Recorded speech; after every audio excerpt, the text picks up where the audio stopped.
Bum, bum, bum, bum, bum. Oh no. What's up, everybody? I forgot my intro.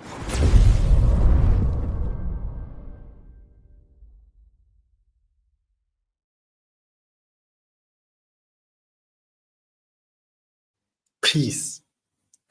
And welcome to the weekly sermon. I apologize that I'm a little bit late. Please let me know if the audio is coming in correctly. If things are good, I'm just going to have this running up. God bless you. Peace and blessings to everybody. I'll wait until people are joining. Things are looking all right. Salam, Brother Ayham. How you doing, bro? God is amazing. XL, peace, brother. Today's sermon is in regards to a concept that is talked about in the Quran a few times, which we'll be discussing when the sermon starts. It's in regards to the light and the darknesses. So there is some verses that have to come and play, which I will pull one up during the sermon. I apologize. I am still catching up to a lot of things. So I am a little tired. We are working on a few things, alhamdulillah, in the background. Things are improving. Peace, Sister JS. It's nice to see you in a chat. Zach, what's your reason for not taking down the hypocrite labeled the devil image of Megamind? Do you really think that that's a good example? Yes, I actually do. I do. So the man that is Mavericks, aka Megamind, aka hypocrite, aka coward, he is the embodiment of what a hypocrite is, and he's very devilish in trying to cause discord within the community, and with him engaging war against the believers. So yes, I will keep that video up. I will keep the video about the man that wants to say that I'm a Kabbalist, and he still doesn't know where Mecca is, and he has all these crazy delusions, but he can't tell you how to say the number 19 in Arabic. So yeah, those people can be exposed for who they really are. My sister Mariam, how are you? Hi, JS. It's nice seeing you. Peace. Ashley, peace. You're my peeps too. What's up? Lights out. Assalamu alaikum. It's nice to see you. JS, peace. Quran alone is truth. My brother Armor Wolf, peace. How you doing? Hope all is well. This is just making sure things are appearing right. Tell me about the audio, please. Let me know. The audio might be a little too low. Yeah, so this week was productive. We've finally actually been able to reach our goal, and we're surpassing our goal now in regards to the donation drive, the one in regards to helping our brothers and sisters, like brothers and sisters, but not in faith, just brothers and sisters in humanity, we reached our goal, which was 10,000 Canadian dollars. We have surpassed it a little bit with the help of everybody. People are still donating. I'm still accepting donations. The distribution of the money and the stuff will be done by next week, God willing. So there are some times when the payouts are going to come, just because we are talking about this. Give me 1 second. Let me see if this gets loaded easily. And if it does, I will show you the schedule so that everybody's aware. And every time I do get a little chunk, I will extract it as fast as possible, i.e. move it from my bank that is in Canada to Lebanon, either by withdrawing through the ATM here. Yeah, this site doesn't work very well here, but technically I have like, say about 1,700 on the 12th of November, and then about the same price every day after that. If the site loads, I'll show it to you. I will post it in our Telegram group. The Telegram group is, man, I feel like, bro. Anyways, the Telegram group is linked right there at the bottom. There's a channel that we have. We have a discussion group within the Telegram group. And in the discussion group, we have one of the topics called the support and charity. And over there, you will see where all the updates in regards to who's donating and where the donations are standing. And then in the distribution, anything relating to pictures and whatnot, it will be also taken care of. Cool. Let me keep going with the salams. JS peace. Adam, peace, brother.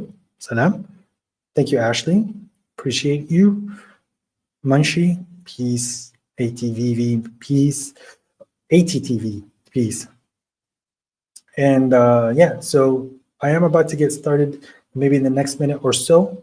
The conversation today is about the light and the darknesses. Now, how do you donate? Oh, thank you. Thank you very much, Lights Out. The donation link is right here. To Quest M2. Bro, today is just one of those days. Anyways.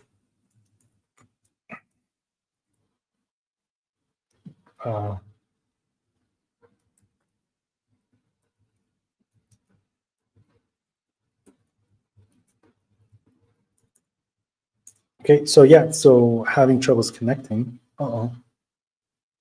Did you see the link? Yes, it did. Cool. So I will pin that on the top. I can't pin it from here. That is the link for anybody who wants to. Brother, why don't you I actually have a video that's in thing now. Okay, there is a project that I'm trying to engage that's in the United States that is in the building blocks. I have a video that I'm working on right now. I have the Quranic remedies that I'm working on right now. There's also a website that I'm putting together. There's two websites, but one of them right now is in regards to a Quran study tool that I needed it for myself. So I'm putting it together. I have also an idea of 2 videos that I want to accomplish. My time is extremely limited. I would love, and in the projects, and the distribution of striving in the way of God. And then there's a lot of people that also have to talk to through the day. Some that are needing help and others that are needing guidance. Some within our community and some that are outside of our community. With that said, I am very busy, and with a lot of projects, alhamdulillah, I have a very good close group of friends that is we're coming together to get things rolling and to sorry, one second. So to get things rolling, and when that happens, we're gonna start to tell you guys the plans. So alhamdulillah, we are trying to increase the exposure. The goal for the next year, this 2025, this is the goal, okay? This is the key word. The key word for this year was weirdo, and it's subhanAllah, it maneuvered a lot. It worked a lot in the world, especially in the Democratic Party, but it didn't work in their favor at the end. But the key word for 2025 is exposure. Us in our community, the thing that we really need to focus on is exposure of who we are, what the community is about, and how to get the community together.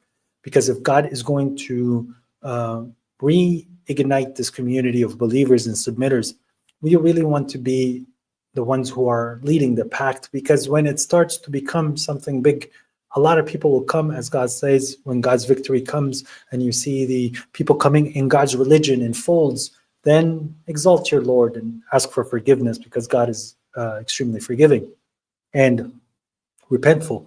So with that said, you want to be at the start, because that's where the highest reward is. That's when you get to strive the most, and that's before all the mega minds start to show up and try to ruin it. So how do we buy you pizza link? Pizza en route. A late Friday meal. Is that allowed to eat during the sermon?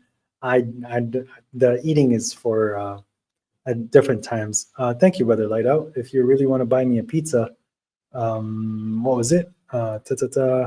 buy me a coffee, buymeacoffee.com/my name. This is for anybody who does want to support me. I am not very concentrated on, alhamdulillah, I'm very financially doing well, like just to get by for a month or for 2 or 3 months, let's not lie. So, and I'm not a very expensive person. I don't have a very expensive lifestyle. But if people, when they do donate, it does help a lot, and I appreciate it. So let's start this sermon. Today is about the light and the darknesses. So in the name of God, the merciful, the gracious, God who gave us this platform for us to come together and talk about these 7 skies that he created in the land, and on how he made the human being in such a good form, and then how he put him below the lowest of the low. But the people who stay to the truth, to stay to the honesty, to stay with what God has ordered us to do, and stay as believers, they are above the lowest of the low. And then they could see how God is a fair, just God. He's a just king. He's a just judge. That if you did that much of an effort, that effort is going to be recognized. And if someone got this much of an effort, that effort is not equal to this. So this reward is bigger than this reward. Even if the effort is, the difference of it is an extra blink in the name of God. So to sit and try to understand these concepts, it's what God has ordered us to do. And it is truly the light in the world. Because God is the light of the skies and the land, but this is a metaphysical light. On the day of judgment, I believe it's going to become a physical light. And there's going to be a physical light manifested from the believers that God will complete it for them. So right now we are taking this light that God is teaching us, and God is guiding us to this light. Notice in the Quran, in the chapter that I want to quote, it's in chapter 33, verse 43. And this is not the only time that God has spoken about the light. God says, it is He who preys on you, reaches out to you, yusalli alaykum, and with His angels, in order to bring you out of the darknesses into the light. He is merciful to the believers. هو الذي يصلي عليكم وملائكته ليخرجكم من الظلمات إلى النور وكان بالمؤمنين رحيما. Now, part of this light is also to ask God for assistance from the accursed devil when we are reading the verses of God and reading into the verses of God. And for us, when we are discussing the matters and concepts that come to God, to really seek His help to protect us from the cursed devil. And this is what I'm doing right now. I'm engaging to my Lord. I'm asking our Lord to support us in our sermon today and to protect us from any inclinations of the devil. Now, if you look into this verse and you study it carefully, you could see that God has talked about one, Himself, and the angels, but He still takes the action as a singular. هو الذي يصلي عليكم والملائكة ليخرجكم. ليخرجكم here, which is to bring you out, it's God that's bringing you out. It's not God and the angels, because the word there, it would have been ليخرجكم, ليخرجاكم. That the word there would have pluralized. The pronoun would have been plural, but it's a singular, because it's upon God to bring you out of these darknesses into the light. Now, let's analyze the word darknesses. Zulumat. Zulumat is multiple. It's a pluralized word where there are many darknesses that are around you. Now, the darkness is the thing that takes you away from what the human being is supposed to do. The darkness is taking you away from what the truth is. If you put your hands over your eyes and you start to try to walk around your house, as much as you think you know your house, it is extremely difficult for you to get by, for you to be completely blindfolded and for you to go.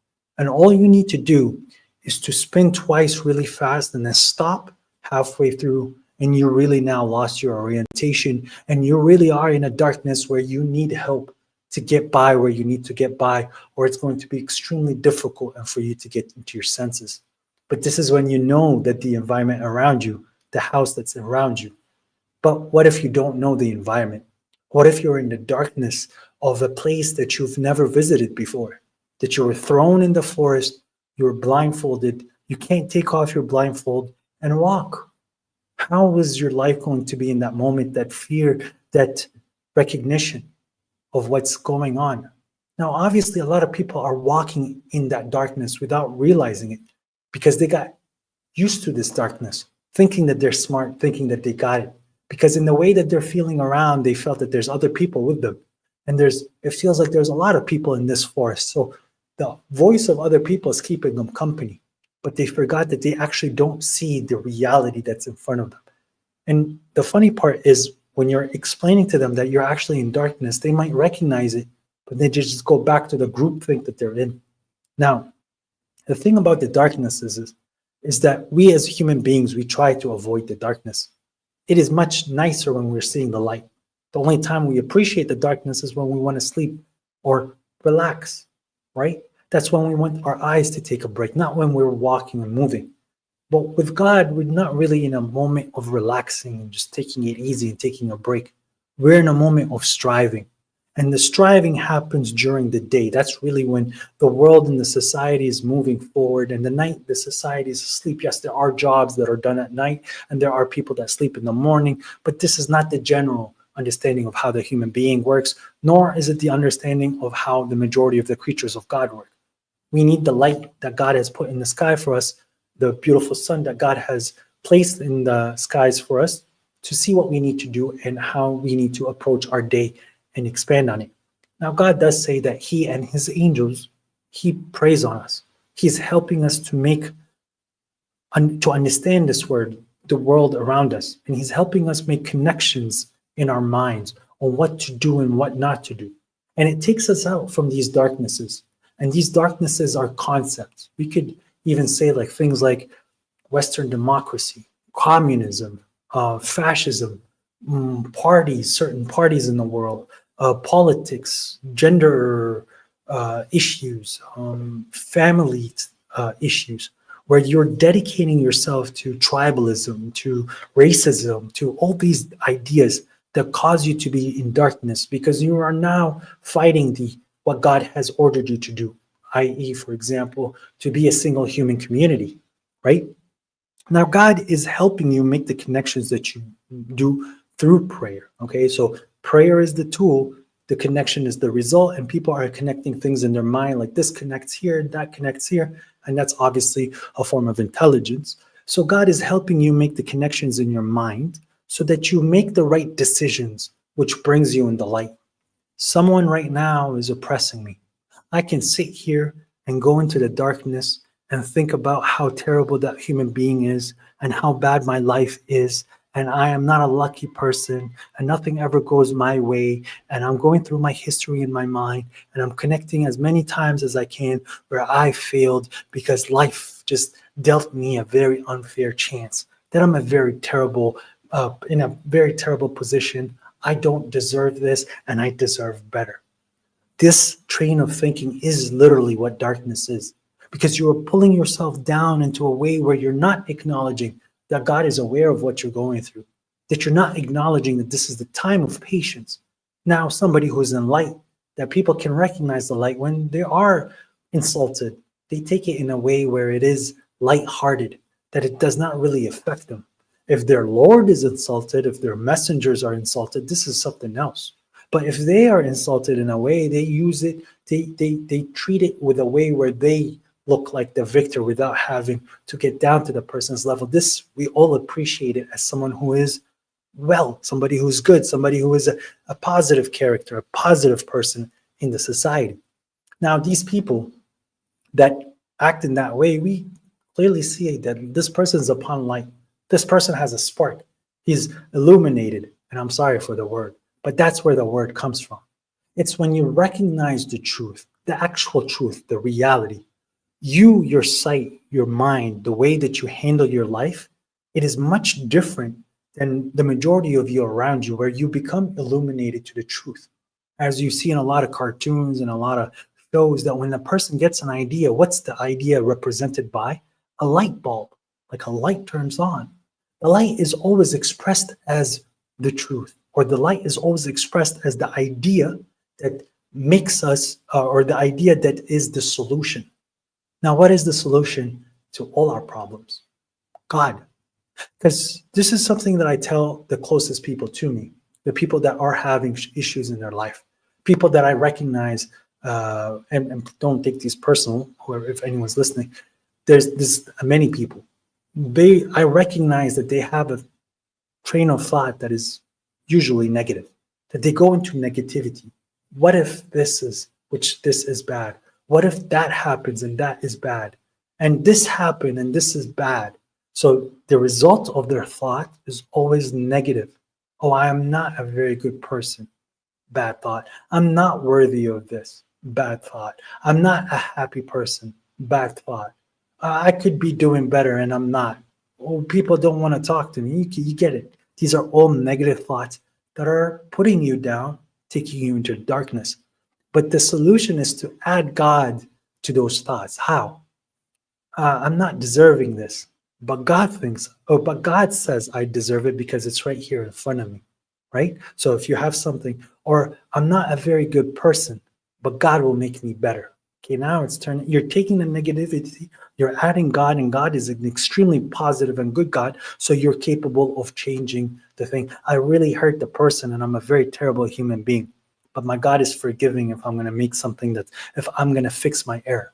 Oh, I don't have the chance to say sorry to that person. Well, I want to tell you, God, that I'm very sorry and remorseful for that event. And I hope that on the day of judgment, you show that person that in this moment in time in my life, I was very remorseful on how I treated that person.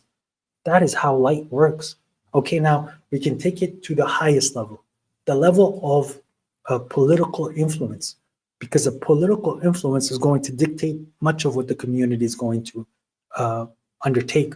Now, God is at all levels. We are now talking about YouTube and YouTube Dawah, and we can have YouTube Dawah fights, and God is with us, and God is dictating on how this game works. Because at the end of the day, it seems like a game.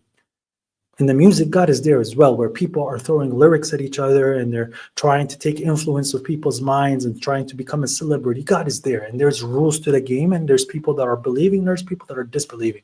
Now, the highest form of influence is politics. And God is there as well. And God has his faction. And there are people who fight for God. And there are people who are fighting against God. Because just like how there's countries, just like how there's people around, just like there's countries and there's people around that want to support said countries and nations, and they would love for their nations to expand, or they wish their nations would subvert other nations to start to dominate. But this mentality exists originally from the kingdom of God. Because the first time the community came together, we used to be one community, a human community that was under God. And then people either split because of differences, and then they started to battle each other because of ideas, because of different ideas on how to run society. And these ideas they believe is the highest form of efficiency to run such a big society, where either they're taking the power, they're taking the money, or they're sitting in a position where they believe that they're a god or a deity, just like how Pharaoh did, right? Now, the kingdom of God, that is the community of God, the kingdom of God that should be ran on earth, it does need its politicians. It does need its diplomats. It does need its justice system and its military system. And some of us want to fight in the cause of this area where it is for believers and submitters and people who want to live in peace, not recognizing that there's a deity or not. Because the truth is, we want to incline to the peace. If a person is capable of sustaining the peace and whatever weird things that he has to stick to the rules that is being dictated by the political system. And at that point, we are spreading light on earth. Yes, there are forms of censorship where it has to be. There are forms of propaganda that it has to be. These words are taken as negative in many societies and in many conditions. But when it comes to God, it cannot be negative. There is no negative censorship when it comes to God. Yes, you are not allowed to insult Jesus. You are not allowed to insult Muhammad. That's blasphemous. That's censored. You can't talk like that, despite your inclinations. That's a positive role of, that is a positive role of censorship. And then we have the ideology or the idea of propaganda, which is propagating idea. This is also something that is important in a in a submitting community. Why? Because I want to propagate the message of God. I want to use propaganda to manipulate people into believing in God. Like there is a better way instead of you being a criminal. Turn to your Lord and work for your hereafter. I make a very influential or maybe very emotional advertisement and I put it on the mass media and I'm influencing people to remember God. I'm using the same tactics that you see the criminals do. But am I a criminal? No. So the people, right? Now back to the topic at hand, the people who believe in God and fight for God, God takes them from the darknesses into the light. And the people who are fighting for ideologies that are not for God or taghut, where they want to oppress the world around them, these people will take people from the light into the darknesses. So they start now having these ideas that are entrenched into the cult. And the cult is a form of darkness. It's idolatry. It is something that is disgusting that you do not need to defend because it's clearly something to do with the worldly life and it has nothing to do with what God has ordered you to do. So there's a lot of concepts that you think that it's the devil that's doing them, but it originally originated from somebody who was a believer that started these processes. So the concept of tax in the land and this, they technically can attribute that back to Joseph and how Joseph was helping people to eat when it was during the famine, where people would have to give their property to keep getting food from the government. But then that was taken and abused. The form of propagating a message, the first message that was being propagated in a form of propaganda was the message of God, the belief in the last day. But then people wanted to propagate their ideas so that they could control whatever they think that they're controlling. Back in the day, people used to manipulate each other into believing in God. How was the manipulation? Is through the form of advice for you to reach a certain conclusion, for you to feel guilty, for you to turn to God. But then that started to get used for you to start to follow what the mass wants you to follow. So these ideologies is the difference between fighting for God and fighting for your whatever ideology you want to fight for. God is the light. So spreading the light has its ways. I understand that a lot of people see it in a bad way because of how the evil people do it. But you have the right to spread into the light, and God and his angels, right, will assist you in the path to make the right connections so that you are this soldier for God, that you are this singer for God, that you are this artist for God, you are this engineer for God, you are this mother for God, you are this father for God. Every society has the same roles wherever you go in the world. They need farmers, they need truck drivers, they need exporters, but some of them are doing it for themselves, some of them are doing it for the nations, some of them are doing it for their families. All of these concepts, the reason why you're doing what you're doing, is it for these individuals or these ideologies or these people? That is all a form of darkness, and I'm sorry to tell you, even if you think you're positive. The only way that this is actually beneficial is I'm going to raise my kids and I'm going to make sure that my kids are good, not because I'm worried for my kids. It's just because so that I can serve my God through my kids. These kids belong to God. He just gave them to me. I'm going to make sure that they are going to be servants of God. How? Manipulation, propaganda. I'm telling you, you propagate to your children the message of God and you manipulate them to believing. The reason why I'm saying these words in the way that I'm saying is because you have been programmed. You have been programmed by the darknesses, the multiple darknesses around you, to say that this is a negative word and this is a positive word and this is a negative path and this is a positive path. But who's the one really dictating and deciding what these words actually mean?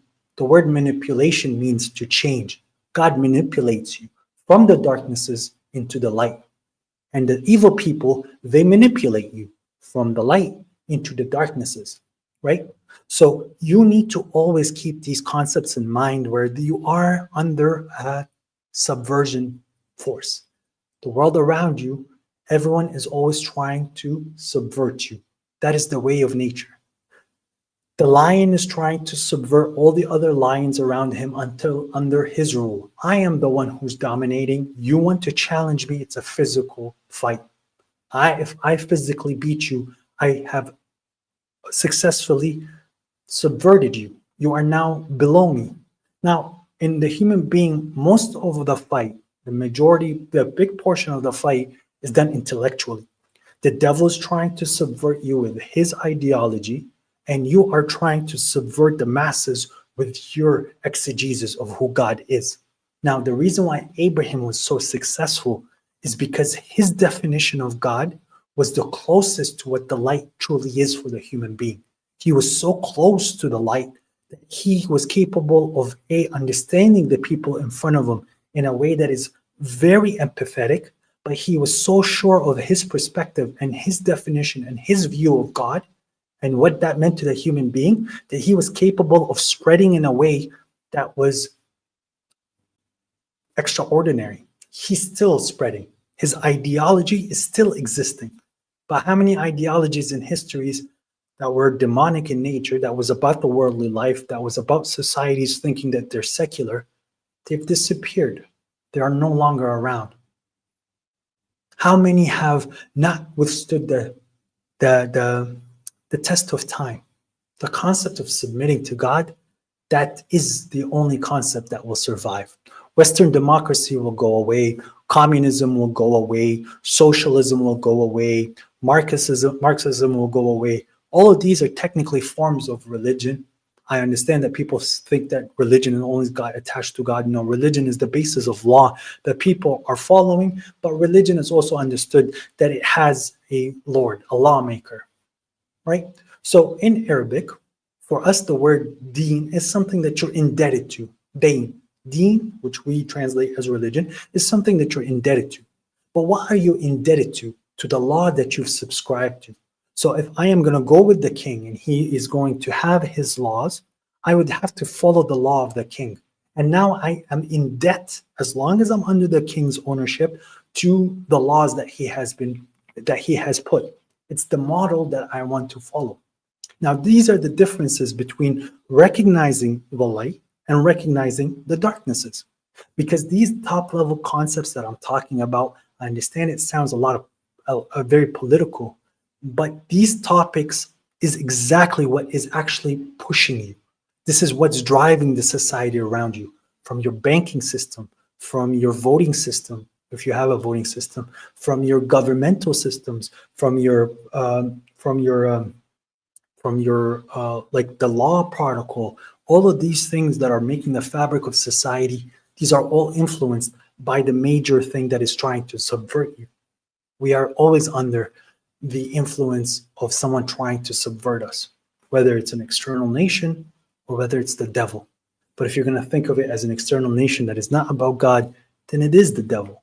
And that devil, there's many of them. And therefore, they're darknesses. They're trying to pull you into a mentality that detaches you from God. Now, salat does not even mean prayer. Wow. Why do these people show up on my sermons? So yes, okay. Let me, you know what? I have a point that I would like to make about the light and the darknesses. This guy is spreading darkness, the one that's going to say that there are no prayers in the Quran and that we're making Sunni version true. That's my favorite one lately. I'm going to say one thing and anyone with wisdom will understand. Okay. So we have Shias, we have Sunnism, we have Khawarij, we have what other sects? Tajani, we have Ahmadiyya, we have all of these sects of Islam, right? What does it mean to be a sect of this form of Islam? That Islam, that the Prophet, the way of Islam that the Prophet Muhammad propagated in his form of propaganda, which was the Quran, okay? So these are sects of something that is original. Get that? So there is an original way of practicing the religion, and these people went sectorized, and they took the original and modified it. They changed something a little bit, okay? So we're not, oh, well, here's the original religion, and then there's Sunnism, and then now these Quran alone guys are Sunnis 2.0. No. There is the original religion, okay? There's Sunnis, and there's Shias, but we're the original religion, where these people sectorized and left us. So the concept of prayer and rituals was always there from the get-go. It's not something that was influenced from the outside, saying that it's a Zoroastrian practice when the Jews were also praying for a very long time, when the Christians were praying for a very long time. And it is very evident that the Quran is talking about the prayers of the disbelievers, it's talking about the prayers of the Jews and the Christians, it's talking about the prayers of the hypocrites. And here's the thing that you cannot answer when it comes down to the concept of the prayer. This is something that's very simple. The word salah, the person that wants to talk, look at this. So he is admitting that the original people before had a ritual before the Quran. So let's just put it there. But now you want to talk about something. What does the word salah mean? Guys, I'm going to show you how one question will crush them very easily. What does the word salah mean? And then we'll get back to the sermon. But this is the difference between the light and the darknesses. So this man is going to give you a concept, right? He's trying to subvert your mind into the concept that he believes in, and it needs to hold its ground for it to actually become something that can be worked upon, that can withstand the test of time, right? And one of us is upon light, and one of us is calling to the darkness. So let's go. I don't believe salah. Okay, you're not telling me what it means. You're telling me what you don't believe. Okay, so I'm telling you, what do you believe does it mean? What does the word salah mean to you? It's very simple. And I can prove to you how salah does not mean following closely in the exact same way. Any definition you're going to give me, you're going to fall and crumble because of one verse. Salah means exposure. Okay. So can I make, like, what does that mean? Salah means exposure. That's the first one. Well, exactly. What is salah? Salah means exposure. So if I expose myself here, did I do salah?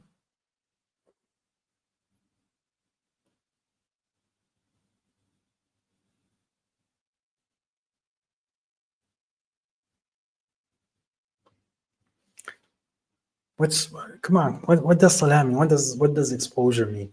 Like, if I give you the Quran, is that salah? If I expose you to the Quran by giving it to you, is that salah? Yes or no? Actually, this is very perfect. If I give you a Quran, if I go to someone who does not believe in the Quran and I give him the Quran, did I perform salah there? I love this. Guys, this concept is so easy right now because of how God, one, explained to me in my prayer today. By the way, in my ritual prayer, as I was praying, it clicked to me. These guys are claiming that they're saying that we're Sunnis 2.0. No, in fact, we're the originals before the Sunnism. And the Sunnis have prayers, and the Shias have prayers, and the Tijanis have prayers, and the Ahmadiyyas have prayer because they took it from the original source. And then they modified it. And you are just a group that goes, oh, no, salah means, anyways. But so if God exposes you to his divine guidance, then he did salah upon you. He exposed you. How do I perform salah? If I exposed the Quran to somebody, if I give the Quran to somebody, did I perform salah? You see, guys, light and darkness. See what I'm saying? This man is saying a lot of things that he's trying to explain to you, that God exposes you to his divine guidance, then he did salah upon you. But yet, many people in the world were exposed to the Quran but did not believe it. So did God do salah on them? Well, God said he does salah on the believers. He didn't say he does salah on the disbelievers. So darkness, bro. This is the difference between somebody being on light and somebody being in darkness. You are trying to go around your world that you set up in your mind, that the devil gave you, and you're trying to find anything to hold on to. You hold on to something and then you see that it broke because someone told you something, and then you look for something else. Very simple. And you have to say yes in your explanation. If I take a Quran, a book, without saying anything, and I give it to somebody, is that me? And this person never had the Quran before. Is that, oh, bro, he doesn't answer. You don't perform salat. You seek salat. God does salat upon you. What's 33:47? So when God is saying to uphold the prayer or to perform the prayer, let's go with uphold. How do I seek something that I have to uphold? That's a lot of nonsense you're telling me, bro. I mean, just it's a simple yes or no. Before you go into your 16 ways of talking, if I give someone the Quran, right, and this person has never seen the Quran before, and I expose them to a book which is the Quran, have I did I do salah? Notice how here you do not perform salah, you seek salah. So now when you're seeking salah, salah became a noun. You are seeking a noun, right? So how does it become a verb? I am seeking. Is that now the word salah means كان يقيم الصلاة كان في المحراب يصلي في المحراب. So he's doing salah in the mihrab. Here, he see does not mean I don't care, bro.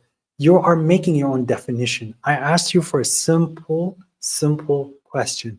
If I take a Quran and I expose it to the disbeliever, is this a salah? Yes or no? If you can't say yes or no, then you don't know the definition. Guys, I'll tell you what salah is. Dua.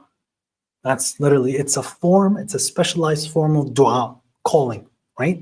So God has his way of calling upon the believers, and we call to God. But in this calling, it is a certain way of calling that is for our deity, for us to start a connection and for us to start connecting. This act is called prayer. I'm waiting so I can show you guys the verse that really will put them in a loop. Because prayer to you as a human being, the word prayer can clearly mean one thing in this verse. I'll wait, bro, because you're taking time from our. He did seek salah. Okay, he was seeking salah in the mihrab. Bro, exposing someone to the Quran does not make it salah. It's the guidance what makes it salah. Guidance does only come from God. Okay, so if I'm talking to God, is that salah?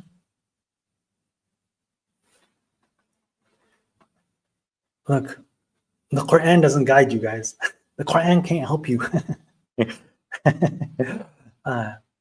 You understand what I'm saying by darknesses? Imagine me going to the world and saying like, hey, there's this Quran. You can read it. You don't have to read it because it doesn't help you. It's God that helps you. So this book that God has sent to you does not help you. It's not God helping you. God is not the one who's making you cry and laugh when you're reading verses. God's not doing that. It's not God's word that's influencing you. So guys, I would like you to see how this man is going to crumble with one verse. And this verse, it leads you to guidance from God. Then it's salat. Then it's all this weird nonsense. Okay? Quran alone is not enough. Guys, this is what he wants to propagate to the world. Now, I want to show you something in regards to a verse. This verse is just going to make it very easy for everyone to understand what I'm telling you. For you as a human being, salah is a dua. It's a form of calling upon somebody in a certain specialized way. Okay, so let me go show you the verse that I have in mind. Yep. All right. Okay, so you guys ready for this? It's a very simple verse. It's an extremely simple verse. And then at this point, I'm going to end it because it's very easy that he's defeated. God says right here, "Oh, who you believed, do not approach the salah." I'm not going to say the word litany. "Oh, you have believed, do not approach the salah while you are intoxicated until you know what you are saying." Okay, so salah is all about what you're saying. Because if you don't know what you're saying, then you shouldn't be performing salah. You shouldn't be seeking the salah while because it's all about what you're saying. You understand me? Now he's going to go about and it's the guidance of God and talking to other peoples and no.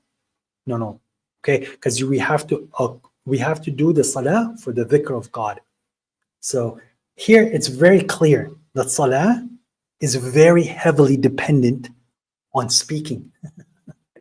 It's got nothing to do other than the things that you're saying. So it's very nice for you to give your shot, and it's very nice for you to not use the Quran, that it's not good enough for you. Quran alone is not enough. But here you go. The salah is knowing what you're saying to God in the moments that God said, talk to me in those moments. Call upon me and remember me in the moments that I told you ritually. Thank you very much. Now, let me first answer this good brother, because I don't want to, brother, I don't know if my message was sent through. Thank you, brother.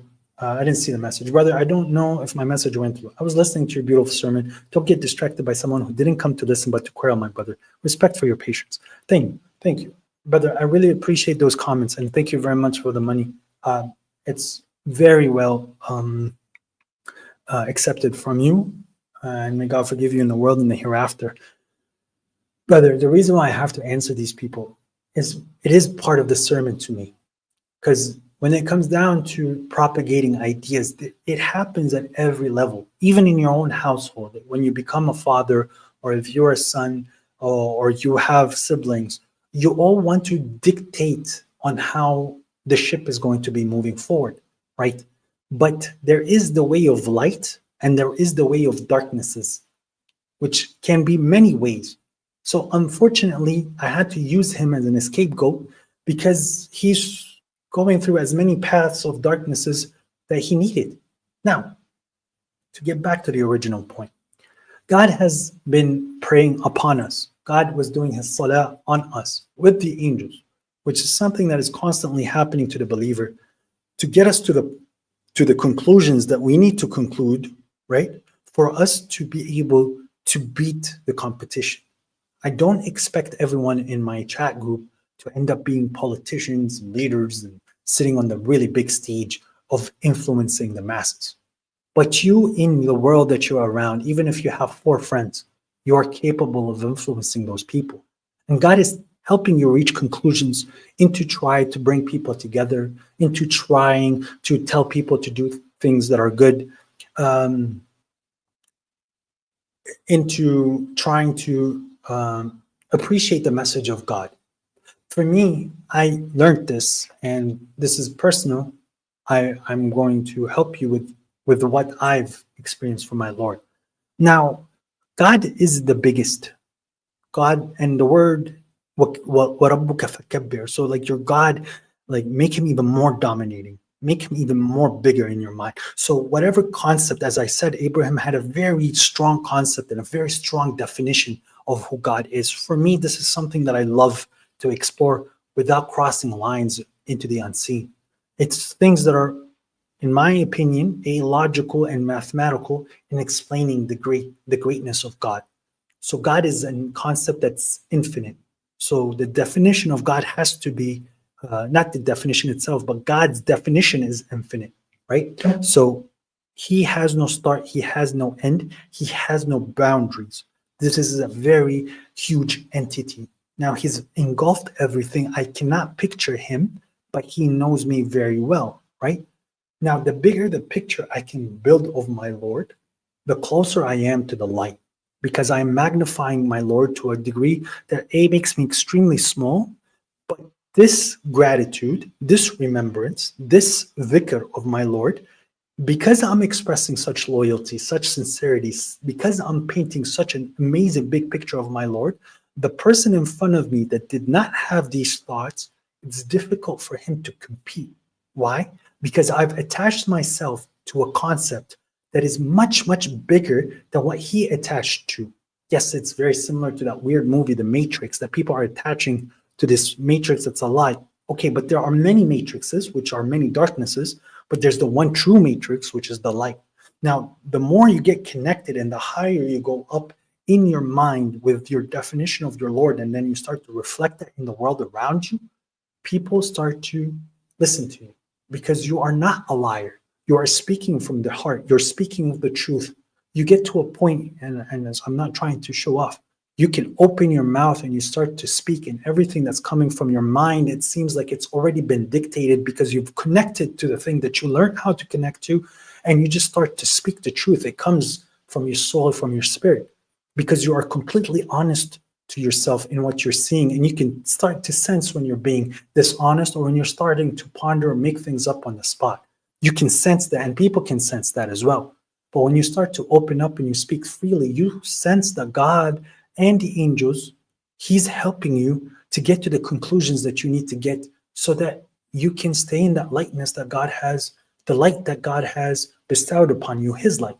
Now, the conclusion to what I'm trying to tell you, just like how you want to magnify your Lord and have the biggest, most amazing, the strongest definition of what a God is, and that is who your Lord is, you have to do that with life.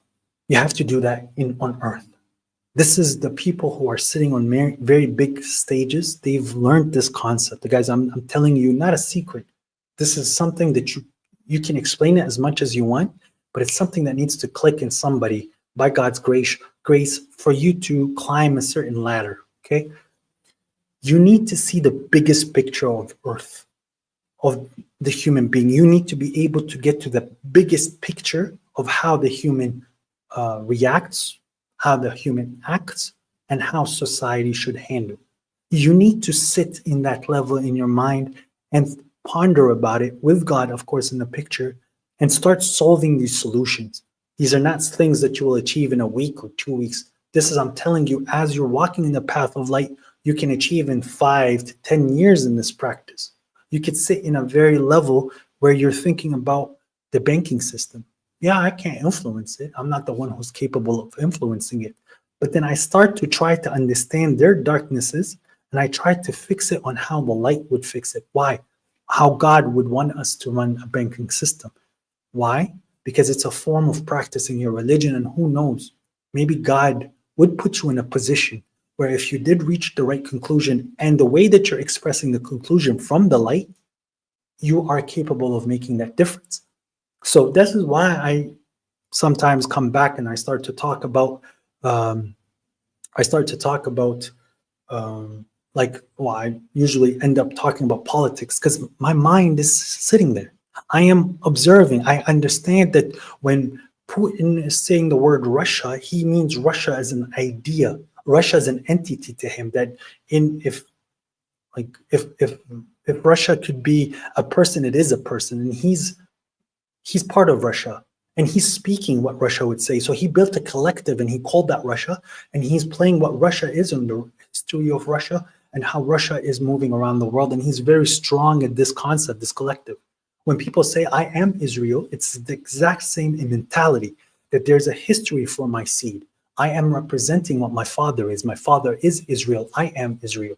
So if I am put in a position where God has put me as a leader of a group, I am representing Israel. So when I'm going to say that I have an enemy, it's an enemy to Israel. That's my enemy. See what I'm saying? But Israel is not a Jew. Israel is not a Christian. Israel is not a Sunni. Israel is not a Shia. Israel is what? He's a believer. He's submitted to God.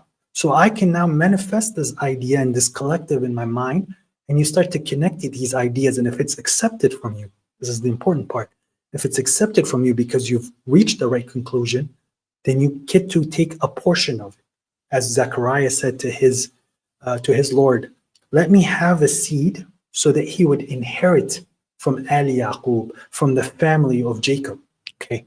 Now, when you start to build the biggest collective in your mind, you realize the biggest collective automatically is God.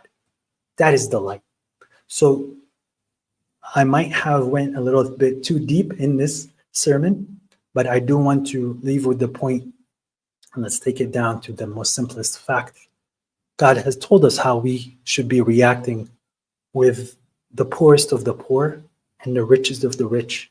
And the way that you deal with the poorest of the poor should be the same how you're dealing with the richest of the rich. There is no preference other than taqwa, other than the awareness and the piousness that of the people that want to get close to God. That is how I measure my friends, and that is how I measure the people around me. I can sense when someone is feeling guilty because of what they perceive as bad. I have a different view where I don't believe you're doing bad, but if you feel like you're doing bad, stick to your guns. But at the same time, if you need help, I'm here to help you. Why? Because if you were the richest person or you were the poorest person, I'm still here to assist you because God always assisted me when I needed help, and I learned from my Lord. What did you learn from your Lord? Remember that. So we have God's names, and these are all accumulation of what the light is, and you have to reflect the name that you like to call upon a lot. You call upon your Lord and you pray, right? So ذكر اسم ربه فصلى. So my Lord is the forgiving. So if I'm in a situation and I feel, you know what? God is the forgiver. I called upon my Lord. I'm going to think about how my forgiver would like me to act. I'm going to forgive the person. If I say, oh, well, I'm going to punish him, but my Lord is not a punisher out of injustice. My Lord will take it. My God's going to handle it. So with that said, I do implore you to remember the light, to remember the laws and the limits of God so that you could stay as this positive being, this positive entity that is walking in God's light, where we still have these moments of darkness in our life, moments of darknesses. We might have these concepts that pull us down once in a while. These are things that we might not be able to escape, these doubts, these hurts, these pains, this history, this trauma that we could be carrying around. But I promise you this, for people who know what I was talking about today, about the light that is bestowed upon us from our Lord, there is a day that God has promised us where he will complete our light. When I call upon my Lord, I don't know, I don't have a visual image to put in my head for my Lord. This lack of visual image, my dua has its limit. If I get to see a visual representation of what God is going to allow me to attach to him, whether it's a light, whether it's a face, whatever it is that God wants to manifest on the day of judgment for me to say that that is my Lord, and I have a visual image. Now imagine when I get to call upon him and pray up to him. Imagine that I can visualize him and talk to him. How close to the truth am I going to be? And how much will God hear my prayer at this point? Because if I'm just going to talk and not really think about God and say, oh, God, help the people in the world. Well, am I being honest to myself? No, why would God respond to somebody who's not actively calling upon God in a proper way? And the closer you are to the image, the closer you are to the truth, the more your dua is accepted. I truly believe this. So imagine the day when we get to see our Lord. Will we have any more darkness around us? I don't believe so. Now, I thank you very much. I do want to read some of the messages here. Give me 1 second. Salat, from my understanding, is a form of resetting the person throughout the day. To realign the person by submitting to Allah, it involves prostration and glorifying your Lord. That is part of what you do during your salat. True. And it grounds you. You know, when someone says you stay grounded, bro, I can't tell you how many times where I've been going through a stress that day. Stress for a few hours. And you could feel like almost as like your brain is pounding. And as soon as I put my head to the ground, and I like to pray without a mat, just on the ground, like an actual ground, touch the ground. I feel like it just dissipates. It's like, you know how in electricity, if you have a ground, you hit the ground, you can put the ground and you can stick the ground cable, it's called the ground, into the actual ground of the earth, and it just dissipates that electricity. And I feel like I do the same thing. And subhanAllah, your body is running on electricity, which they discovered into the nervous system. What are you doing?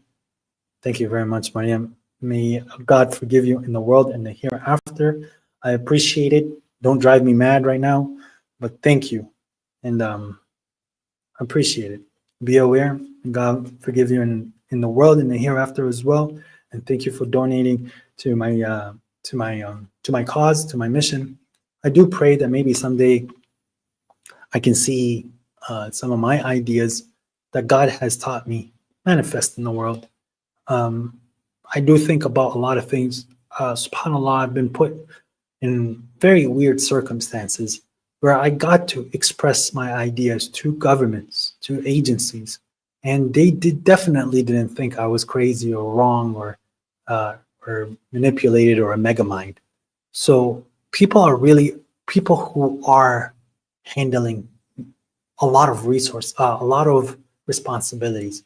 They are people whose brain has to constantly be working, okay? They are appreciating the message that I've received from my God through the Quran and through from my Lord. that I keep telling the people. They are appreciating it, which shows that there is a lot of credence to what we as a community we're enduring and what we're setting up. So I really thank you guys when you come and show up. I unfortunately I YouTube is a weirdo. Okay, YouTube is definitely uh, a weirdo. Okay, why? Because when I work hard on YouTube and I put a video every 2 days, every single day, 2, 3 videos, it promotes my stuff. I take a hiatus for a week and then it just kills my channel very quickly. Like it stops promoting my channel. Like when I was doing those streams against people, I was getting constantly 150, 160 people watching, and I would get 5,000 views by the time the stream was done by debating. But if I take a break and I come back, I barely hit 1,000. So I'm not very concerned. This is all, well, they're going to get punished for the way that they did the algorithm, but I'm still going to keep pushing. Hopefully in the years that are coming, we can see something as well. With that said, guys, I do recommend that we stand a prayer after the sermon is done. I'm going to pray chapter 33, Al-Ahzab, the word about the light to the dark is there. A lot of the events that the prophet was going through and what the messenger was going through, it is telling you certain things that for you to understand the light. And remember, in that verse, there's something that people don't use against the Sunnis. But the verse is saying it very clearly. If you eat in the prophet's house, right, leave. And don't try to engage in hadith with the prophet, because it used to hurt the prophet. And look at what they're hurting the prophet is with now. It's not the disbeliever that's hurting the prophet. It's his own people hurting the prophet. Why? With what they're assuming is his hadith. So it's very simple how clear the light is from God. That said, I will be taking some questions from the comments. God bless you all. Thank you very much. Thank you. Alhamdulillah Rabbil Alameen.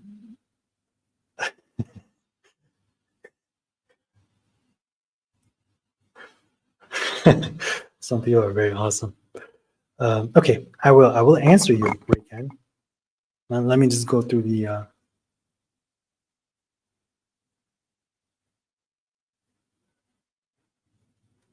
okay, Mahdi, I appreciate your comment. What's the percentage of the Christians that are deluded? What are the percentage of the Jews that are deluded? It's a pretty high percentage. And for me to say that 90% of the Christians are deluded, they're going to be like, well, what are you talking about? Impossible. And you're saying the same thing. It's been 1,400 years. The religion that the 90% of what people taught isn't the same that it was 100 years ago. So this is why I do believe, yes, you have a lot of delusions. Okay. All right. Let me just go through the things. Peace Talk Cosmic. I'm going to start going up. Okay. When you take the whole and part of them put together, you get all of. I think it's always a singular. There is no parts to God, but God is telling you his different perspectives, which to him is infinite, but he told us as a human being on how to relate to him. So I've got asked this question before, is how many attributes does your Lord have? My Lord can manifest infinite realities all at the same time.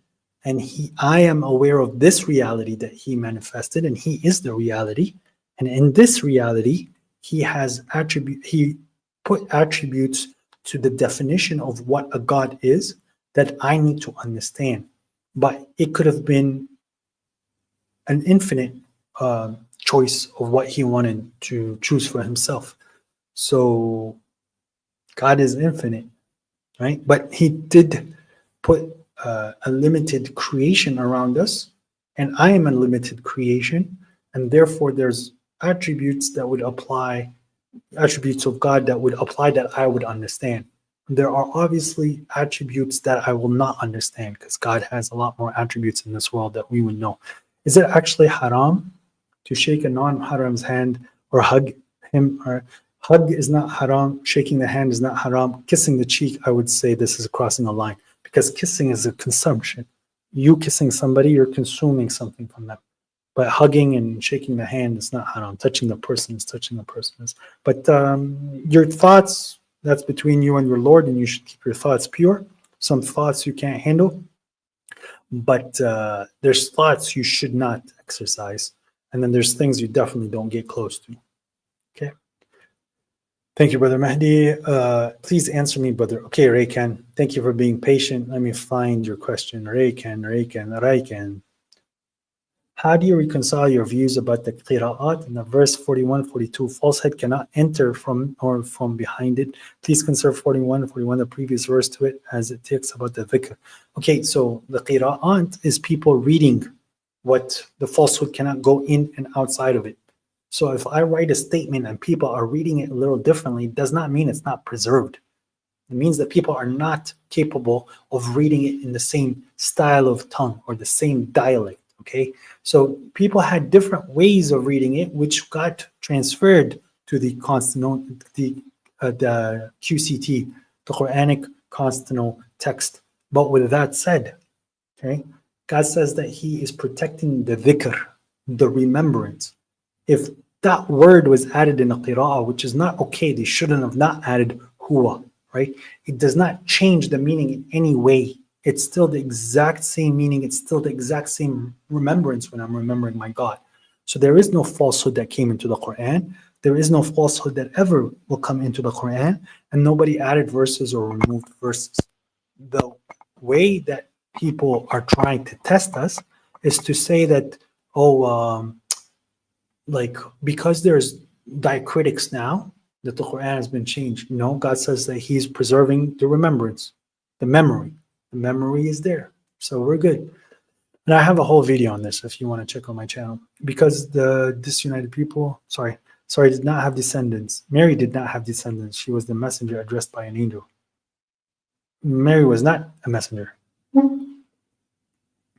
Mary did not have descendants. She was the messenger addressed by an angel. No, okay, so the story is the mother of Mary, right? The wife of Imran, which I believe, the wife of Imran, she was pregnant.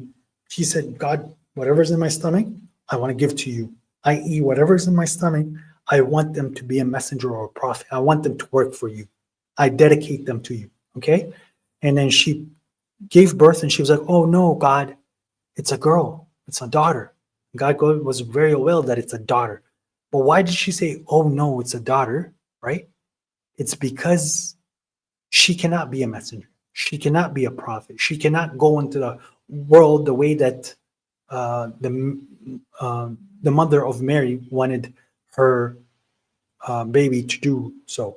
So God has raised Mary, purified her so that there is no one had sex with her, and gave her a baby that is from her heart, from her, to go and be a messenger. So it's literally a baby that came out of Mary that had absolutely nobody's influence on him, who was out to go to become the messenger and the prophet. So the dua of the mother of Mary was fulfilled. She gave a child to God, and that child conceived a prophet, messenger, Messiah, and he did what the mother of Mary asked for in the first place. But instead of God giving her one reward, He gave her two rewards: a daughter and then a grandson, and they're both a sign for humanity. Mary cannot be a messenger. God does not send female messengers. God clearly states in the Quran, and we have not sent messengers before you except they were men. So that's why she said, oh, I got a daughter. Muhammad, are Sunnis Muslims according to you? Muslims, yes. Believers, no. Some Sunnis. Let's just be, I have to be very careful. All right, guys, I'm doing you all right. What is your view of the contradiction with Maryam and the Quran? I don't think it's a contradiction, because someone came and said something to me earlier in regards to this. When the mother of Mary, or the people around Mary, told Mary, Ya ukhta Harun, O sister of Aaron. Now, the word sister and brother does not necessitate for it to be biological. I'll give you an example. وَلَقَدْ أَرْسَلْنَا وَإِلَى مَدْيَنَ. No, sorry. Sorry, this is in chapter. I'll show you the verse. The chapter is, I believe, 28. Correct? قصص, no, it wouldn't be قصص. It has to be in poets. The poets is 26. Now let me share my screen, and I want to show you a word a few times that's repeated. Okay, brother. Okay, this is about Musa. Okay. إذ قال لهم أخوهم نوح لا تتقون. The people of Noah denied the messenger when their brother Noah said to them, will you not be pious? So is Noah the biological brother of everybody? Obviously not. And then their brother Hud, when said to Ad. So the word brother was used again here. And then the brother Salih. Salih was sent to Thamud. So is Salih the brother of everybody? No. And then you have the word here, إذ قال لهم أخوهم لوط. Their brother Lot. Is Lot the brother of all those people in that city when they're not even their own tribe? So Lot was in a different country with Abraham, or a different place than Abraham, and Lot migrated to these people, and God is calling him a brother of theirs. Now we can also go to verse 33, which we're going to read after our prayer. I believe it's in 33. I don't know if I was, I was showing it. So let me go to verse 33. Chapter 33.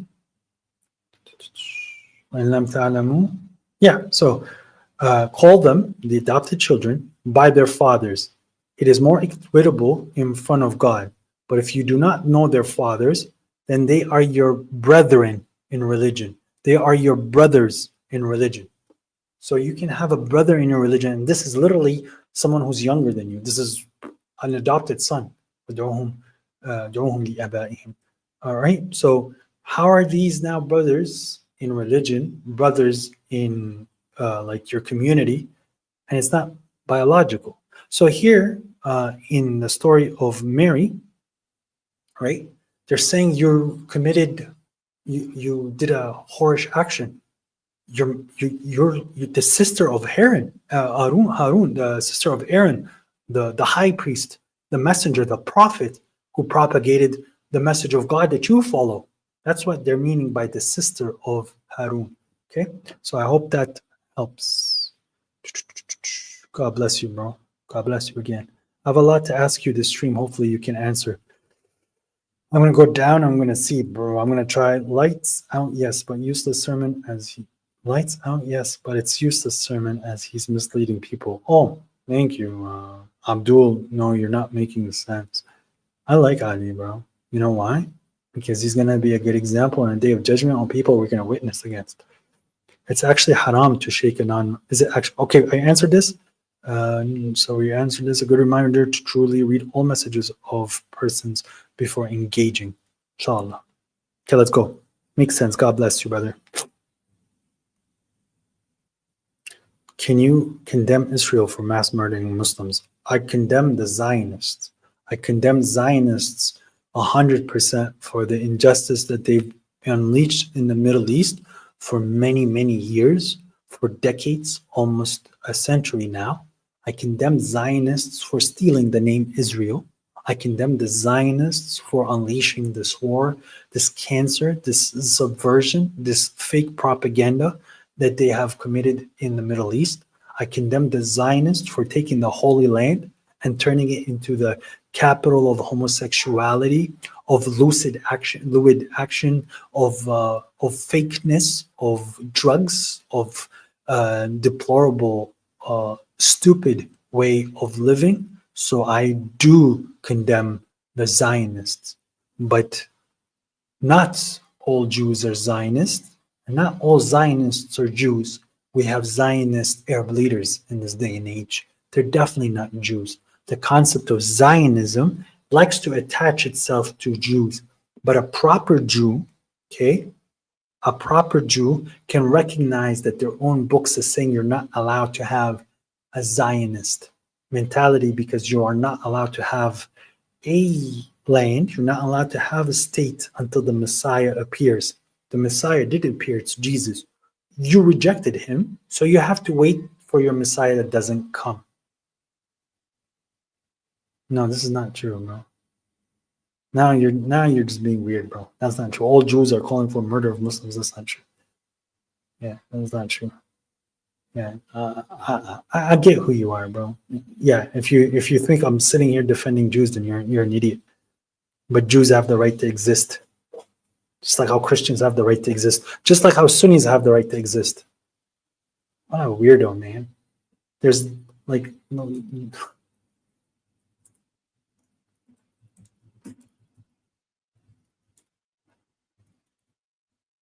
One second, I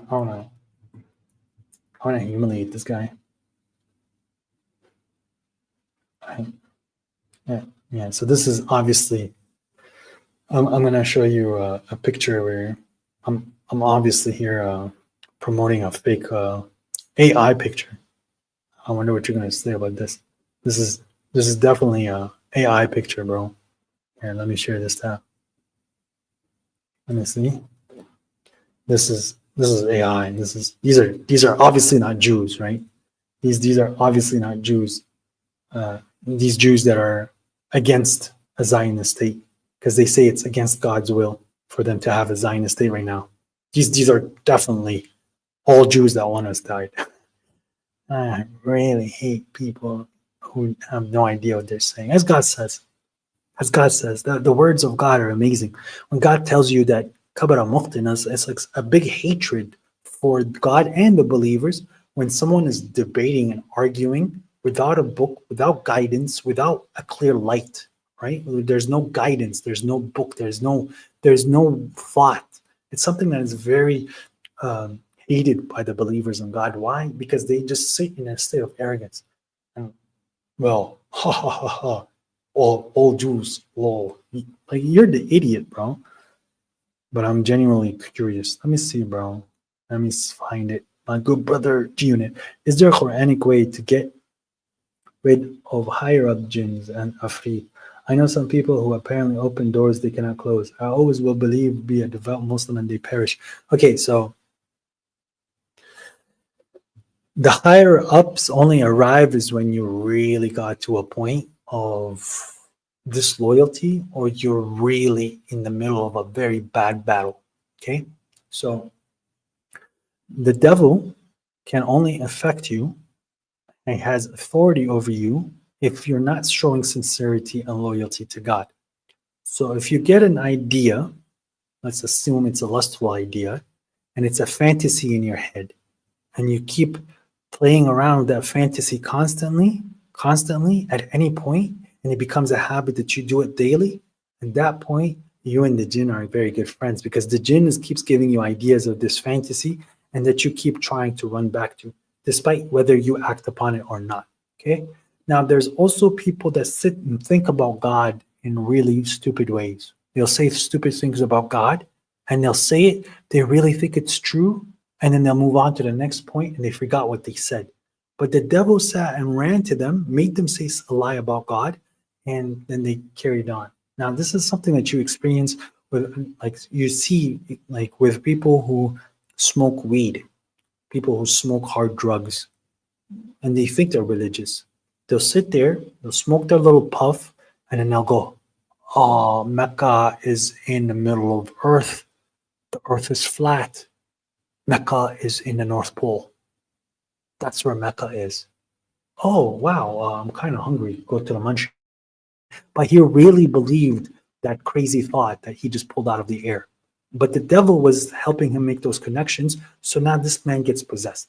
Now, there are other jinns that can be placed upon you. There's people that work with jinn, but for someone to put a jinn on you, there has to be a form of touching. So they either touched you or they gave you something that they touched, they cursed, and then you had it. You have to consume it, you have to wear it, you have to do something. Okay, you realize that happened. How do you defeat it? That jinn itself has a thought. And it's wants to scare, it's either it's gonna scare you or you're gonna use God to scare him or her, right? So if you're struggling with a jinn, when you start to recognize the thoughts that he's having compared to your thoughts, because his thoughts are intrusive while your thoughts are not intrusive, it's things that you're thinking. Those intrusive thoughts, they're going to have a purpose. If you have to sit and think what the purpose of that thought is, and then you have to dispel it with a verse from the Quran, with the remembrance of God, but you have to dispel the notion so it makes it weak. And that thought no longer affects you. And after time, you forget it. And the more of that programming you start to forget, the more the jinn starts to get scared and the more he is capable of leaving. All right, chill. What's up, bro? I'm skeptic about. The weird thing is there's hypocrites because they say flat earth promotes critical thinking. And bro, flat earth. Just give me a model so I can work with. Just give me a model. Like, you say the word, give me a model for me to put on my computer and say, okay, I want to travel from Honolulu. I want to travel from Honolulu to South Africa. What is the route that I have to take? And then I have to be able to observe it in the real world. It triggers them so much. Oh man, this guy does not believe in the flat world. What does that matter to you? I think you're misguided. You think I'm misguided. Does it change anything to do with yeah, it's a world conspiracy. All the nations of the world cannot agree on one thing, not a single thing that they could agree with and actually execute and keep it up for a very long time. Never happened in the history of the world. But now, yes, every single nation, they're all hush-hush about the world's flat. But we're not going to tell anyone why, because it's the biggest deception of the devil is to convince you that the world is a globe. But in fact, it's flat. And if you think that the world is a globe, then you have fell into the Satan's trap and you're a mushrik. You're a mushrik for you to recognize that when you look at the moon, that God, he made the moon have these crescents. Wait, what is the crescent? What is this crescent that's on the moon when it's just a quarter of a moon? Why is it a circle? Why is the shadow of Earth reflected as a circle on the moon? Wait, the moon itself is a ball. No, it's not a ball. You can't see the other side. How do you know you can't see the other side? Oh, because we're observing it and the craters are always in the exact same spot. Well, if you're observing it, you could see that it's shaded. So it's either a ball or it's a boob. It cannot be either. It can't be anything else. It's either like a little boob or a full ball. Well, we can't see the other side, so we can't witness it. Well, I'm with you on there. Let's say that it's a little boob, okay? But why is it that it's always giving me the shade of Earth as a circle? Oh, well, no, it's because it's a boob, but it's not aligning to the shadows of it itself. Well, then that's not fair. Okay, but then here's another point for you. Why does the sun set this way, right? Why does it set this way? If the Earth is flat, the sun has to go very far away, and it should start getting smaller the farther it goes away from me. It should start getting smaller. So here's my finger really close to you, and as I move it forward, it keeps getting smaller. As I'm moving it back, it keeps getting smaller and smaller and smaller and smaller and smaller and smaller. And if I go really far, really far, right, and even change the finger, you can't tell. But what you're trying to tell me is, oh yeah, no, the sun goes very far, but then it just like disappears because it went very far. Why didn't it get smaller? Oh, perspective, bro. Perspective. You guys are weird. Yeah, exactly. There's so many. Oh, okay. Well, we kind of know that that at any point of life, any point of day, time, right? The Earth is 50% in light and 50% in night. 50% of Earth is in day, 50% of it is in night. How can we achieve that on a flat ball? Because where do we put the sun? So here's a flat ball, right? Or a flat disk. If we put the sun here, well, how does the sun's light go that far, but then they go very short here? Okay, we put it here. Well, okay, so again, it's the same problem. How is light traveling extremely far, but then extremely short? Because that's not how light works. Light diffuses. You can see it right there, right? The reason why that's missing is because there's a switch, but you could see it diffuse evenly. Why does it not diffuse? Why does it not diffuse evenly?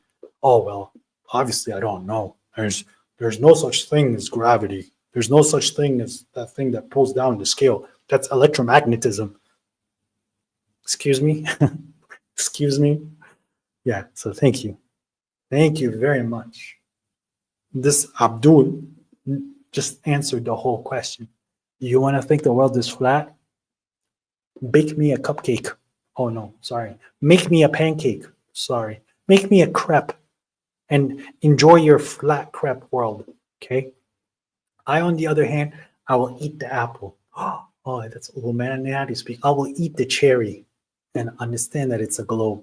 But is it relevant for what I have to do with God? Absolutely not. Oh, well, you're listening to the devil. Well, maybe you're the devil. Have you considered that? Maybe have you considered that you're saying such lies about God when you're saying the Quran says it's flat? No, it doesn't. No, it doesn't. It says to your eyes it's flat. To your eyes, it's quite flat. Does it mean now that the shape of Earth is flat? Absolutely not. Because I'll tell you something. If I go land on the moon, that at that point, the place that I'm walking on, that's Ard, by the way. Oh, you can't say that because it's talking about just the planet Earth. No, because Ardukum wa Arduna, your land and my land. The word Ardukum, yuridu an yukhrijakum min ardikum. He wants to take you away from your Earth, right? Oh no, you guys are so funny. Anyways, guys, were you born into a Sunni family? Zach comes and insults me and then wants to ask me personal questions. Yes, brother, but brother, not all flat earthers are the same. It does make them sound mushriki. My only points, brother, I don't sit here and argue with scientists in something that they're very good at. Okay, I just don't. I don't sit and argue with a classical musician on how music theory should be. Okay, I don't do that. I don't sit and I don't debate many Christians because I don't sit and study the Bible. Baba Shuaiba does. Okay, I don't sit and debate many certain people because I am not aware of the knowledge that the experience that they have. Many of these people that claim that the world is flat, sorry, I don't want your comment. Many people that say that the world is flat, they do not bring anything of knowledge or proof or evidence. And everything that they bring me, my like basic scientific knowledge that I can test, dispels them. It's very simple. But then I have someone like my good brother Musa, right, who is becoming a doctor in astrophysics. Oh no, this guy is being indoctrinated. You guys are dumb. Like, you guys are dumb. And that's sorry. Flat Earth.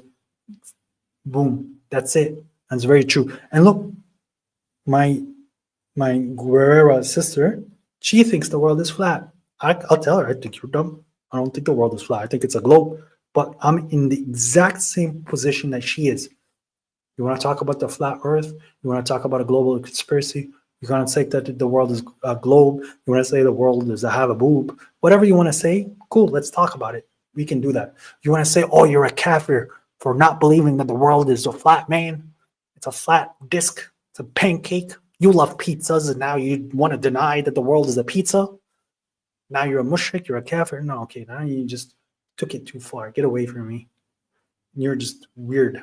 You can't call me a kafir because of a scientific fact. Is Jannah flat or a globe? That's the real question. Do you think it's haram to be alone with a non-muhram? Please keep saying this leads to zina. But it's okay, look, man. So the Prophet was alone with a non-muhram. God has seen you argue with the one who's arguing about her husband to you, and God is hearing your engagement, and God is hearing and cognizant. Samiun Alim. So that's the Prophet with a non-mahram, and he's being a therapist to her. Okay, she might even have emotional feelings for the Prophet. Does not mean that the Prophet is going to engage with those thoughts, nor is she going to engage those thoughts, but the feelings can be there, right? Not any time you're going to have to sit with a non-mahram, it has to lead to fahisha. That is you and your religion. And that is the daughter, because she's somebody's daughter, if she has her parents, on how she was taught to keep her modesty. You understand me? Not any time you're sitting with a male or a female has to end up with those things. Look, it is very easy to develop feelings for somebody. You might not consider you're going to have develop feelings for those people, but there's a way to keep those feelings pure and good. And there's ways to open a door that is extremely close to close, but you're still responsible for yourself. I could sit here and be like, wow, that girl has the finest fingernails I've ever seen. Right? I can have that thought. I can even look at a girl and be like, wow, God is amazing because he created something so beautiful.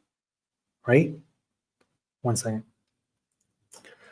But I can't sit here and start to engage in sexual deviancy in my mind. I can't sit here and try to push her to. Do we fall and slip? We all do.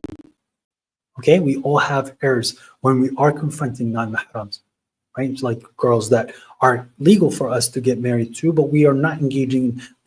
Everyone can flip and fall. Now, there's degrees to how bad you fell and how bad you made a mistake. Because God says, وَالَّذِينَ, if they did a fahisha, or they did an indecency, or they did an ithim, a sin, they remember God, and they asked for forgiveness, and they did not persist on what they did, and they did not try to justify to what they do. Those God will forgive. Indeed, the human was created weak. You know what that means? That we are so susceptible to falling into temptation. God knows this. In chapter 3, God says something that's very amazing. I want to pull it up. Again, guys, I've read this chapter so many times. It just clicked yesterday, by the way. And this is one of my favorite chapters. Chapter 3. No, it wasn't chapter 3. Sorry. Chapter 4. Yeah, chapter 4. Sorry. But yeah, I've read this many times, but it just clicked to me, right? So God is giving us something here to really help us with our sexual urges. It's right here. Okay. So God says, and whoever among you cannot afford, oh man, that was a loud bomb. They really hit hard. Those 2 bombs. Bro, these are big bombs though. Man, goddamn the Zionists. These are really 2 big bombs. You guys are going to look at these in the Telegram groups, I'm telling you. Like my window's closed and I heard them. Anyways. Actually, I have to open a window then.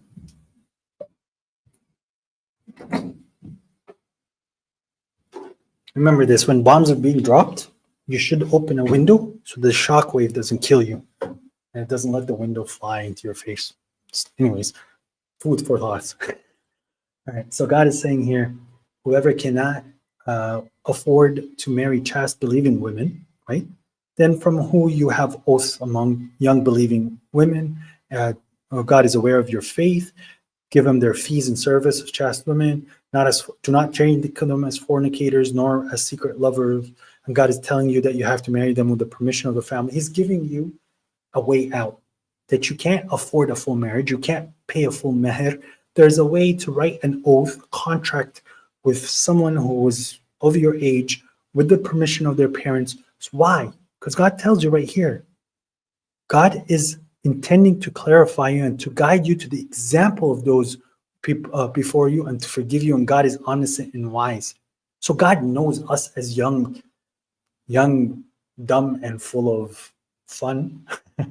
We are susceptible to falling into these traps of sexual urges. Especially with being like around the opposite sex. Now, God is saying that there are ways to write a contract so that you guys can engage with each other legally, with the witnesses, with the permission of the family. There's an oath between you, right? And God is giving us an example of the people before us, and God intends to forgive you. But those who follows desires intend to incline to a terrible inclination. وَالَّذِينَ يَتَّبِعُونَ الشَّهَوَاتِ أَن تَمِيلُوا مَيْلًا عَظِيمًا وَيُرِيدُ, and those who follow desires intend for you to incline to a terrible inclination. Now, this is the verse that opened my mind. Okay, why? Let me explain something to you. God knows that when you're talking to the opposite sex, you might start having these urges with that person. That person can also have that urges that they want to engage with you in these little lovey-dovey moments, right? Okay, but I can't afford to marry you. I can't be in a position to open a house, but we are in this position where we are attracted to each other, and I can't afford a believing woman, nor are you in a position to get married because you're still going through your whatever, right? Okay, but you are at the age where you can. I am at the age where I can. So we can, with the permission of our parents, write this and get this going. Can we do this in this day and age? Absolutely not. Things have changed, unfortunately. But what ends up happening when you don't do that? You start now poking at each other sexually. And the people who disbelieved want you to incline into your what? As God says here, they want you to engage into your desires. They want you to follow your desires while God gave you an option, an exit. So you don't have to follow your desires and fall into fahisha and zina and these concepts. You can just do it legally. God gave you a legal way. This is a proper way of technically what they would consider as a girlfriend, but it's still a marriage. It's still a contract. You still have a duty. The difference is you did not pay her a big meher at the beginning because you simply cannot afford it. Okay? See this? So this to me was an amazing, oh man, we're really going through something here. So yeah, so God also then tells us here, God intends to lighten for you. So God is giving you something to make it easier for you because some people who go through sexual urges, they understand how painful it can be awaiting. Like, bro, I just want to get married. I just want to talk about the flat earth. No, I'm just kidding. But like, so God has made it easy for us by giving us options when we can't afford to get married. I would implore my brothers and sisters to go through these options despite the society not being happy with it. You know what? I like you. I can't get afford in marriage. I'm going to ask your parents, let's have a contract between you and me. I'm going to take care of you as much as I can. I'm going to feed you. I'm going to clothe you. I can't pay you a meher at this point, and you are not technically my full wife because I did not pay you a meher. You are a person of my possession of an oath. There's an oath between us. If I break it, I'm in trouble with God. If you break it, you're in trouble with God. And if you go commit fahisha, you're going to get whipped 50 times instead of 100 times. It's very simple. Yes. Hello, baby. Let's make the globe Earth flat together. It's right here, bro. I'll give you my email.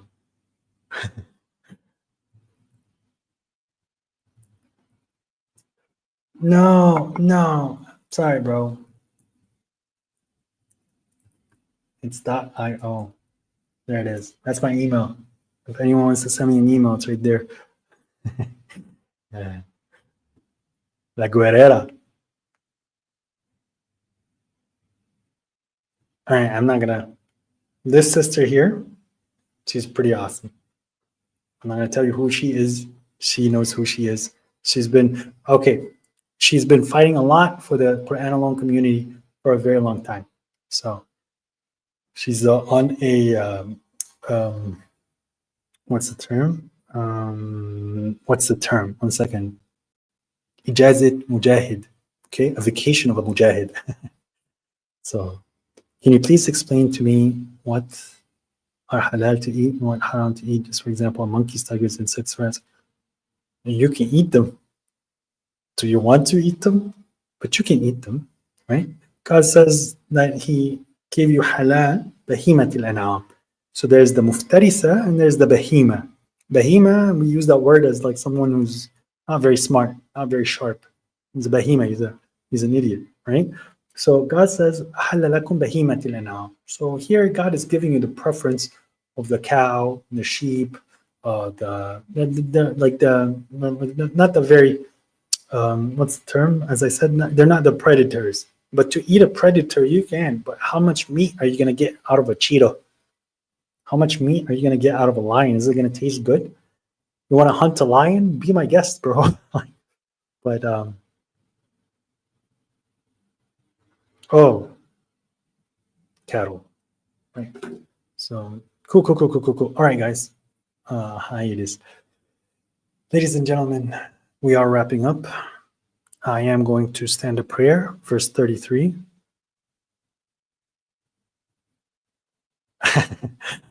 Sorry.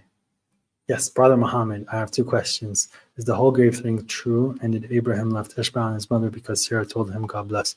One, what do you mean that grave thing? So the majority of the people in the grave are sleeping. This is as per chapter 36, where God says about the disbelievers on the day of judgment, who raised us from our resting spot or our sleeping spot. So people in death are sleeping. The people who died, people who were killed in the path of God as they're striving in God, fighting in the way of God, those people tasted death but have not died, and they're alive with God, but we do not perceive them. And then there's a very small group of people where they are being terrorized in the grave, which is Pharaoh and the people of Pharaoh, where they are seeing the fire day and night. They have yet to experience it, but they're seeing it, so they know what they're coming. That's the only thing that I see as the punishment of the grave. In Sunnism, they say there's only punishment and there's only bliss, where the Quran is saying, no, the majority of you are just sleeping, waiting for the day.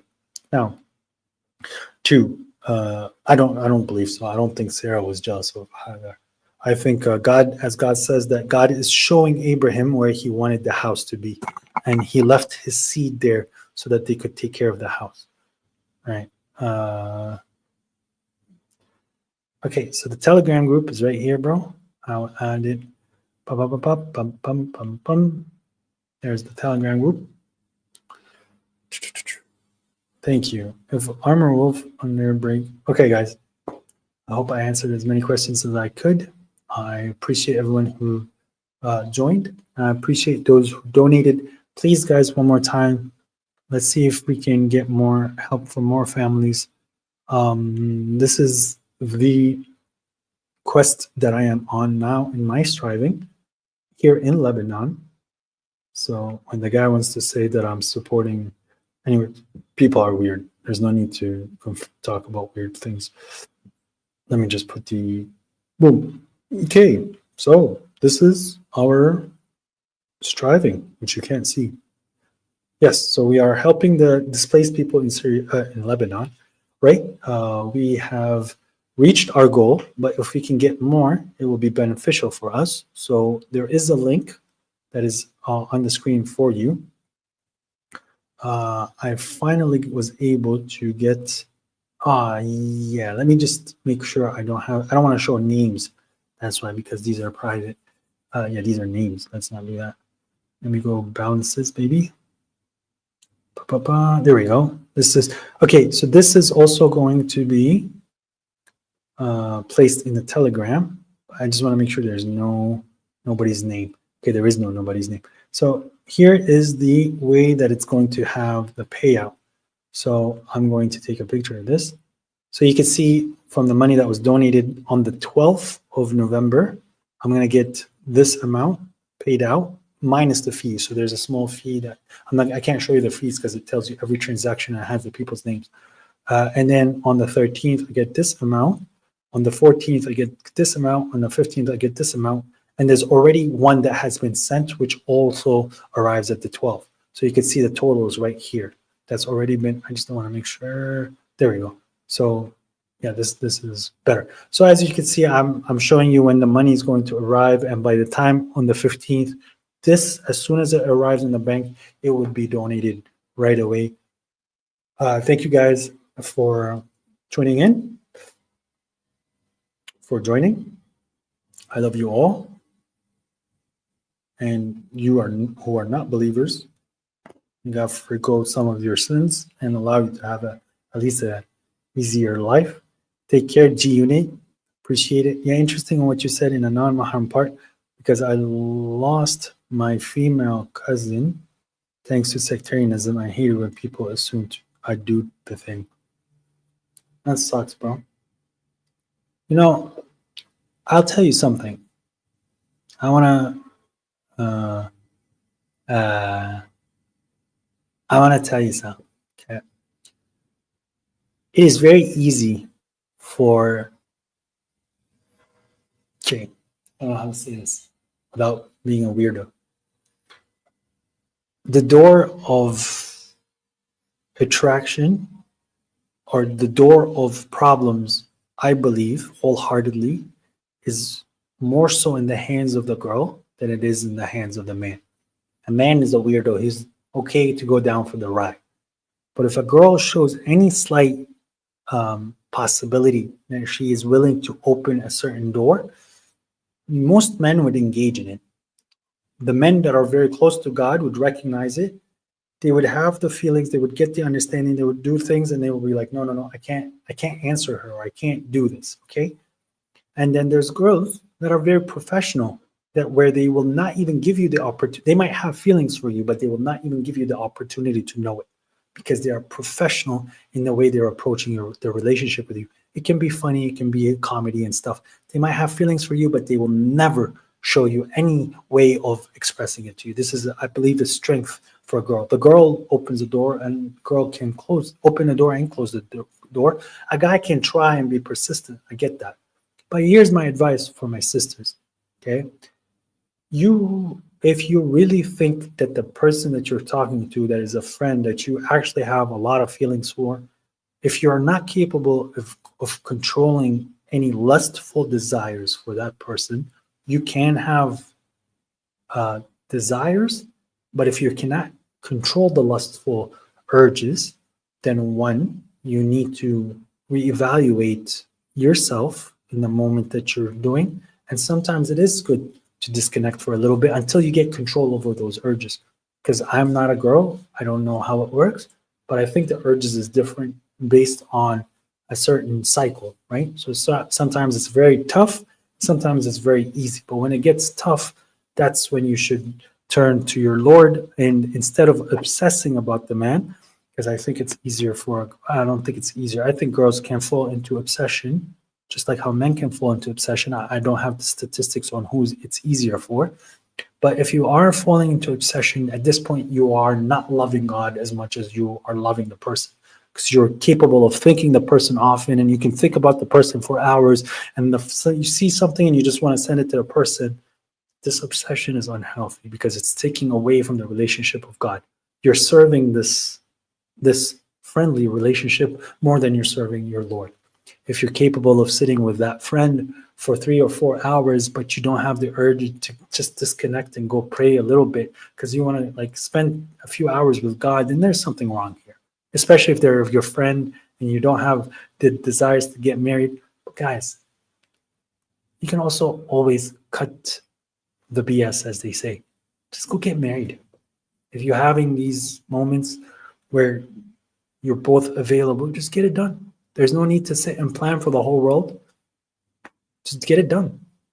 And in our religion, if things don't work out properly, there are ways to deal with it. But I'm not saying to go get divorced. I'm just saying that there's options. There's always options. But your option is to always, the only thing that you don't have an option with, you have a choice to do so or not, but you should always rely on your Lord and go back to your Lord and what your Lord told you. That said, guys, assalamu alaikum wa rahmatullah.